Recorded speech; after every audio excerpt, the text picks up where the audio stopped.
मित्रों नमस्कार। राजे महाराजे और बड़े बड़े दरबार में जो लोग काम करने वाले थे, उनके यहाँ बांदियाँ हुआ करती थीं और बांदियों को तो जैसे चाहिए वैसे उनका उपयोग करिए, ऐसा प्रथा बनी हुई थी। ये था राजघरानों में। लेकिन लोकतंत्र होने के बाद जनता के हाथ में सत्ता आ गई। जनता के द्वारा जनता के लिए ये सत्ता है, तो सब कुछ जनता के हाथ में आ गया। लेकिन ऐसा है नहीं, ये कागजी है। जैसा कि आज आप नेताओं को देख रहे हैं, जिनकी सत्ता है, उनकी सत्ता की गोद में बैठा हुआ कोई भी कार्यकर्ता महिलाओं को क्या समझता है, ये मंदसौर में आपने देखा। ये आपने बिहार में जो आज अपोजिशन के लीडर हैं, उनके घर में देखा।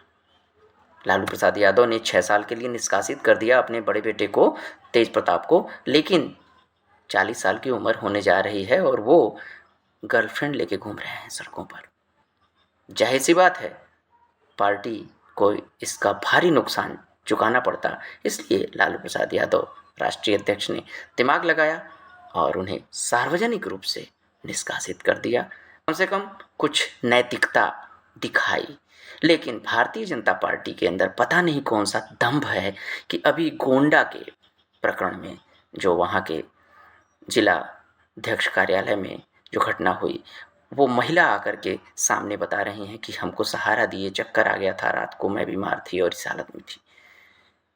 अब चाहे जितना वो गलत करें, लेकिन उसको सही बनाने के लिए सारी ताकत लगा देते हैं। मित्रों, आम तौर पर जब शादी ब्याह का घर होता है और उस घर पे बुज़ुर्ग हों या बच्चे हों, महिलाएं हों, बड़े हों, सभी के अंदर एक भाव होता है, एक उल्लास होता है।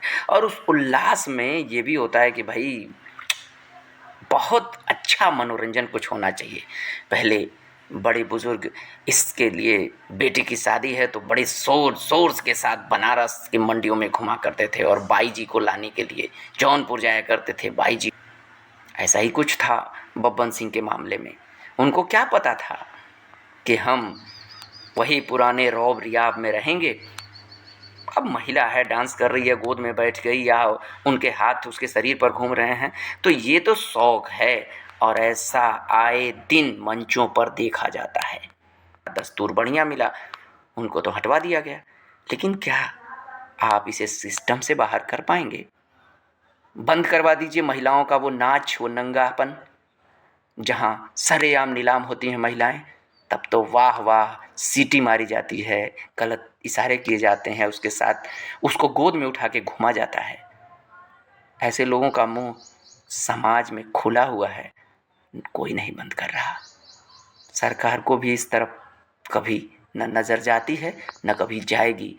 और रह गया शादी ब्याह का जो ऐश्वर्य है, जो उत्सव है, जो उल्लास है, वह इसी में है।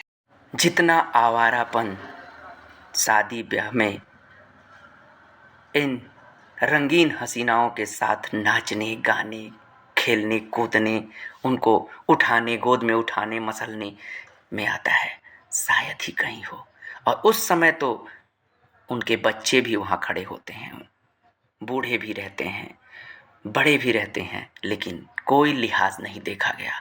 सरेआम हमने कई शादियों में इस तरह के उल्लास को सबके साथ शेयर करते हुए देखा है।